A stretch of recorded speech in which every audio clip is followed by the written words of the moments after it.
तर सुप्रभात मंडळी, सकाळचे आता वाजलेले आहेत 7 वाजलेत। सहज अशीच वन डे राईड करायचा प्लॅन केला आणि बोललो की चला निघूया, मुरुड जंजिरा किल्ला करून येऊया। त्याच सोबत बोललो की चला मुंबई गोवा महामार्गाची जी लेटेस्ट अपडेट आहे ती तुमच्यापर्यंत पोहोचूया, कारण आता कोकणातले चाकरमानी शिमग्यासाठी गावी जातील, तसेच मे महिन्यात आंबे फणस खायला गावी जातील। त्यांना मुंबई गोवा हायवेची कंडिशन दाखवूया की बाबा मुंबई ते नागोठणेपर्यंत मुंबई गोवा हायवेची सध्या काय कंडिशन आहे। आता माणगावच्या पुढे तर रस्ता बऱ्यापैकी चांगला झाला आहे। आता मी महाबळेश्वरला गेलेलो, ह्याच्या आधीचा व्हिडिओ जर तुम्ही पाहिला नसेल तर तो पाहून घ्या। माणगावच्या पुढे जर रस्ते झालेत ना, एवढे सुसाट रस्ते झालेत ना, तर आता आपण जॉईन झालो आहोत मुंबई गोवा महामार्गाला। बऱ्यापैकी उजाडलंय, वातावरणात तुम्ही बघू शकता पूर्ण धुरकट असं वातावरण झालंय। आता ते धुकं नसून पोल्युशन आहे, लांब लांबपर्यंत काहीच दिसत नाही। बहुतेक लोक आहेत ना कोकणात गावी जाताना काय करतात की हा रस्ता स्किप करण्यासाठी आहे ना खालापूर, पाली, निजामपूर, माणगाव करत जातात, कारण तो जरा थोडा एक्स्ट्रा किलोमीटर पडतात त्या रस्त्याने, पण तो रस्ता एकदम जबरदस्त आहे, मस्त रस्ता आहे। आणि सोबतच पालीच्या बल्लाळेश्वर गणपतीचं सुद्धा दर्शन होतं। पण जर असा रस्ता जर असेल तर मग खालापूर, पाली, निजामपूर करत जायची मला तर गरज वाटत नाही। तर आता आपल्याला लागलंय कर्नाळा पक्षी अभयारण्य। हे जे तुम्ही साईडला हे जे ग्रीन कलरचे हे बघतायत ना पॅनल, ते ह्याच्यासाठी लावलेत की पक्ष्यांना त्रास नको होऊ दे म्हणून, आणि हे एक साऊंड प्रूफचं पण काम करतात। हे बघा माकड बघा, आत्ताच बोललो प्राण्यांबद्दल, आणि माकड बघा भाई किती आहेत व याला छोटी छोटी बारकी पिल्लं पण आहेत, पण खूप रिस्की आहे हे त्यांच्यासाठी। त्याच्यामुळे गाड्या आधीच सावकाश चालवा मित्रांनो। इकडून मी 2-3 मित्रांकडून ऐकलं असं की हायवे बऱ्यापैकी पूर्ण झाला आहे, पण ह्या आधीचा म्हणजे कर्नाळ्याचा पुढचा आणि माणगावच्या मधला हा हायवे माहीत नव्हता, कारण कधी हिंमतच झाली नाही या हायवेवरनं, या रस्त्यावरनं जायची। जायचो तर निजामपूर माणगाव करतच जायचो, पाली निजामपूर माणगाव। पण बोललो चला आज घेऊया रिस्क भाई।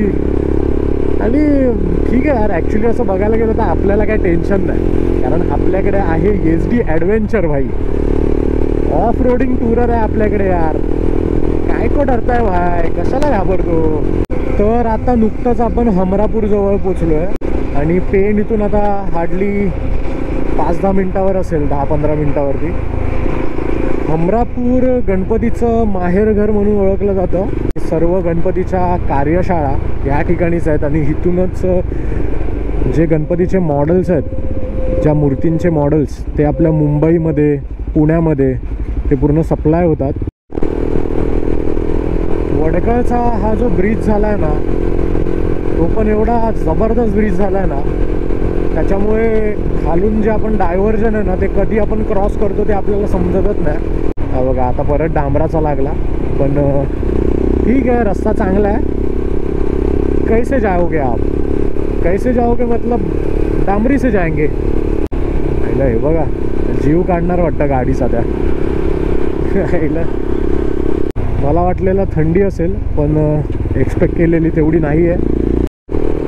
माझ्या लेफ्ट साईडला हा बघताय ना, हा कोकण रेल्वेचा ट्रॅक आहे यार। कोकण रेल्वे अशी जाताना दिसली असती ना, काय मजा आली असती यार। हा पहिला डायव्हर्शन लागलाय आपल्याला। हा बघा या ठिकाणी वडखळच्या पुढे काम चालू आहे रस्त्याचं। हा जेव्हा ब्रिज होईल ना तेव्हा वरून सुसाट जायला होईल। तर मित्रांनो आता जस्ट पेण डोलवीच्या पुढे आलो आहे, आणि आता इथून मुरुड जंजिरा किल्ला 70 किलोमीटरवर आहे। कसं वाटतंय? मजा आली? रस्ते चांगले आहेत म्हणून मजा आली आहे, पुढे बघूया आता काय होतं। तर आता इथे जोशी वडेवाले आहेत, त्यांच्याकडे बघूया, नाश्ता करूया, थोडं फ्रेश होऊया, आणि पुन्हा राईड आपली कंटिन्यू करूया। ॲक्च्युली गोप्रोने जरा मला टांग दिली आहे, तर त्यालासुद्धा चार्जला लावूया। स्विच ऑफ झाला आहे, बॅटरी डाऊन झाली आहे। तर चला आता नाश्ता करूया आणि पुढे राईड कंटिन्यू करूया। चल भूक लागली आहे, चला। तर मस्तपैकी नाश्ता झालेला आहे, आणि नाश्ता पूर्ण खाऊन झाल्यानंतर आपण व्हिडिओ चालू केला आहे। वा एवढी भूक लागलेली। मसाला डोसा आणि मेदूवडा मागवलेला। ठीक आहे, मेदूवडा थोडा ऑइली होता ना, बाकी हे मस्त आहे। निघायचं का आता? चलो वे टू जंजिरा किल्ला. आणि दिशाचा बर्थडे आहे बाबा. Birthday girl. वाढदिवसाच्या कमेंट मध्ये बर्थडे विश करा. पार्टी कधी देते सांग यांना. नेक्स्ट टाइम भेटू दे. तर मस्त आता जोशी वडेवाले यांच्याकडे नाश्ता केला. पार्टी आपली HD ॲडव्हेंचर बघा काय दिसते यार. Look at this beauty man. Top box लावल्यावर तर काय दिसते यार गाडी. चुम्मेश्वरी एकदम. चलो गाईस, तर पुन्हा आता आपण कनेक्ट झालो आहोत मुंबई गोवा महामार्गाला. जोशी वडेवाल्याकडे मस्तपैकी नाश्ता केला. पोटात पण आता मस्तपैकी काहीतरी गेलंय. तर आता एनर्जी पण एकदम फुल झाली. असं ताजं तरतरीत झाल्यासारखं वाटतं एकदम. 9 वाजल्यात आता. मस्त असं कोवळं कोवळं ऊन आहे. 11-12 वाजता हेच कोवळं ऊन कदाचित प्रखर होईल. पण थंडीचा सीझन आहे त्याच्यामुळे उन्हाची झळ एवढी बसत नाही. थंड हवा लागते. काय रस्ते आहेत यार, काय रस्ते आहेत. चला थोडं खेचूया.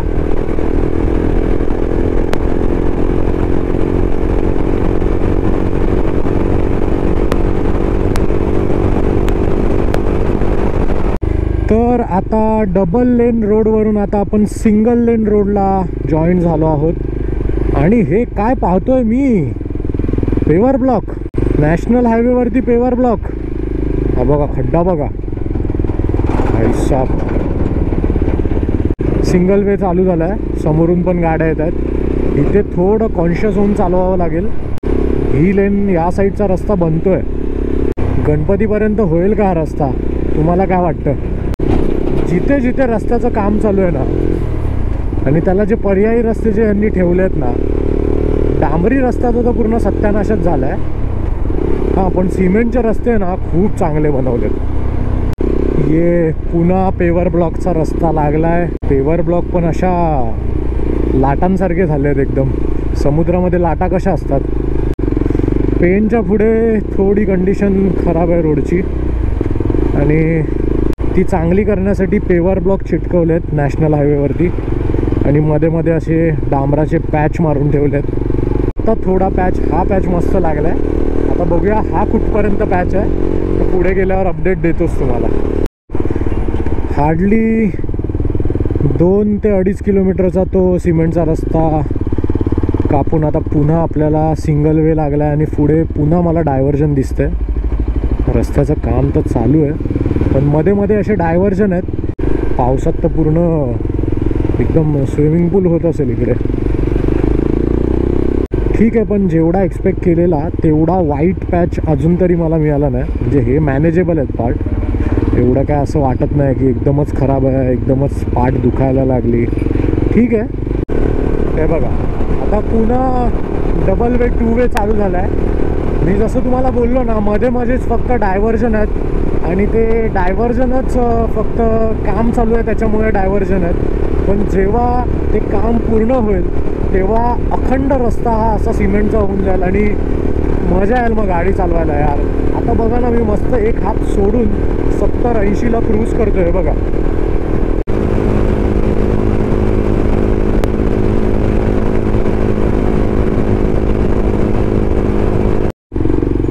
तर आता नुकतंच आपण नागोठणेला पोचलो आहे. आणि नागोठणेच्या ब्रिजचं काम चालू आहे. आणि आता इथून आपल्याला खालून आहे ना राईट घ्यायचं आहे ब्रिजच्या इथून. आता राईट दाखवते पुढे 400 मीटर नंतर. पण इथे राईट कुठे दिसतोय का बघा तुम्हाला फक्त. कुठे राईट? अरे काय आता काय JCBवर चढू की रस्ता खोदलाय त्याच्यात टाकू? राईट दाखवते येडी. आयला गुगल आंटीच्या पण ना.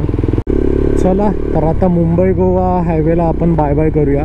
आणि पुढे तर मला असा हा पेवर ब्लॉकचाच रस्ता वाटतोय नागोठण्याच्या पुढे. ठीक आहे, मॅनेजेबल आहे, पण एवढा पण वाईट नाही आहे. आता इथून आपल्याला जायचं आहे 1.5 किलोमीटर सरळ जायला बोलते ती. हा रोड कोणता आहे मला माहीत नाही. कुठल्या तरी गावातून घेऊन जातो आहे. बघूया, गुगल आंटीच्या भरोश्यावर जाऊया जरा.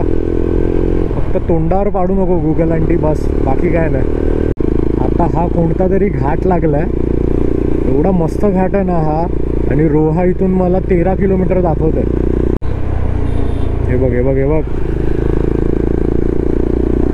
हे ना ओव्हरटेक करतात ना, हे बघ जबरदस्त आहे यार. हे असं वाटलं कुठल्या तरी खिंडीतून क्रॉस झालो. रोहा पोलीस ठाणे हद्द सुरू. माकडं बघा बघा, हे बघा आयुष शपथ, यांना खायला टाकतात रस्त्यावर आणि हे लोक मग रस्त्यावर येतात. आता हा रस्त्याच्या लेफ्ट साईडला जो तुम्ही पाला पाहताय ना, हिरवा हिरवा, हा बघा हा सर्व आहे ना भांबुर्डीचा पाला आहे. मग हा म्हणजे तुम्ही पोपटी हे कधी ऐकलंय काय? महाड, रायगड, माणगाव या साईडला ना पोपटी हा प्रकार बनवला जातो. चिकनचा आयटम असतो तो. त्याच्यात हा बघा, हा जो हिरवा हिरवा पाला दिसतोय ना तुम्हाला रोड साईड, हा भांबुर्डीचा पाला टाकतात त्या मडक्यामध्ये आणि त्याच्यावर चिकनची लेअर लावतात. परत वालाच्या शेंगा, असं करत ते मडकं पूर्ण लेअर वाईज भरत जातात आणि त्या मडक्याला वरून आग लावतात आणि त्या आतमध्ये चिकन असतं ते शिजवतात आणि पोपटी हा पदार्थ तयार होतो. आणि ह्या पाल्याला आहे ना एक प्रकारचा आहे ना फ्लेवर असतो, तो पूर्ण फ्लेवर चिकनमध्ये उतरतो आणि चिकनची टेस्ट आहे ना ती अजून वाढते. तर आता आपण प्रॉपर रोहा सिटीमध्ये आणि आता इथून किल्ला मला 38 किलोमीटर दाखवतोय. आयला ही गुगल आंटी आहे ना एवढं फिरवते ना, आता कुठल्या गावातून मला घेऊन जाते मला काय माहीत नाही. मी फक्त मॅप फॉलो करतोय गप्प. कुठला एरिया लागला यार हा रोह्यातला. इथून जायचं स्लाईट राईट. काय घरात टाकू काय गाडी? थांबा जरा, या गिचमिडीतून बाहेर पडतो मगच तुमच्या समोर येतो. फायनली बाबा, फायनली लागलोय रस्त्याला. नाहीतर घर घर घर घर त्या अख्खा गाव फिरलो असतो तुम्ही बाईक घेऊन. तर मस्तपैकी आता इथे मुरुड रोहा रोडवरती बोललो चला फोटो काढायला थांबूया, जरा स्ट्रेच करूया मस्तपैकी, राईडची मजा घेत जाऊया. मॅडम काय वाटतंय, कसं वाटतंय? हा बघ मी तुला बोलवतो ना, हा बघ हा तो भांबुर्डीचा पाला, त्याचा वास बघ कसा वास येतोय सांग. ओवा. हा तर हा पाला आहे ना तो चिकनमध्ये टाकतात पोपटीमध्ये. चला तर मस्त आता इथे फोटो वगैरे काढूया आणि पुन्हा आता आपली राईड कंटिन्यू करूया. ही बघ ते काय काय बघते, ती फुलं नाही आहेत, ती जंगली फुलं आहेत.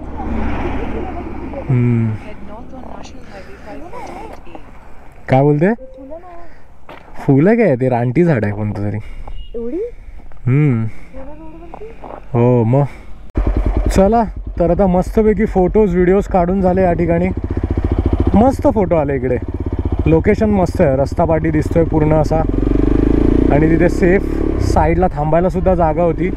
आणि आता नेटवर्क गेलं आहे यार इकडे, समजत नाही आता किती किलोमीटर आहे, हार्डली 30 किलोमीटर असेल. कोस्टल राईडची आठवण आली यार. हा बघा जंजिरा किल्ला इथून 23 किलोमीटर आहे आणि हा रोड बघा कसला तुळतुळीत बनवला आहे एकदम, आत्ता जस्ट फ्रेश बनवला आहे एकदम. आणि उद्घाटन करायला आम्ही आलो आहे असं मला वाटतंय. एकदम फ्रेश डांबर आहे बघा. आजी चालल्या बघा मुळे विकायला. काय रस्ता आहे यार, काय रस्ता आहे, एक नंबर चुम्मेश्वरी. हा बघा ना मुरुड जंजिरा किल्ल्याजवळ जाताना ह्या अशा काहीतरी समाध्या लागल्यात. आता ह्याबद्दलचा इतिहास काय माहिती नाही मला, पण जबरदस्त आहे यार. हा हा हा काय व्ह्यू आहे. आणि समोर तुम्ही पाहताय जंजिरा किल्ला, छत्रपती संभाजी महाराजांच्या पराक्रमाची साक्ष देणारा किल्ला.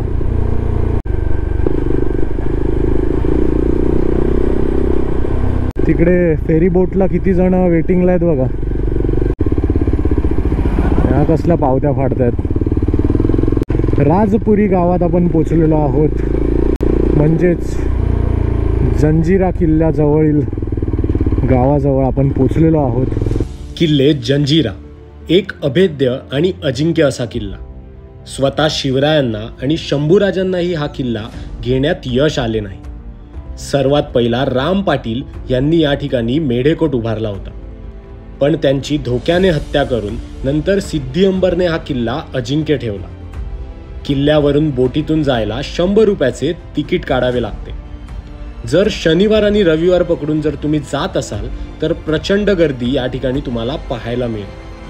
किल्ल्यावर बोटीतून जाताना तुम्ही जोपर्यंत महादरवाजापर्यंत पोचत नाही तोपर्यंत तुम्हाला महादरवाजा दिसतच नाही. किल्ल्यावर गोड्या पाण्याचे 2 तलाव आहेत. चारही बाजूंनी खारे पाणी असूनही किल्ल्यावर गोडे पाणी कसे हे एक आश्चर्यच. त्याच सोबत किल्ल्यावरील ही कलाल बांगडी तोफ 20,000 किलो वजनाची आणि 7 ते 8 किलोमीटर इतका मारा करणारी ही पंचधातूची भव्य तोफ कितीही कडक ऊन असलं तरी गरम होत नाही.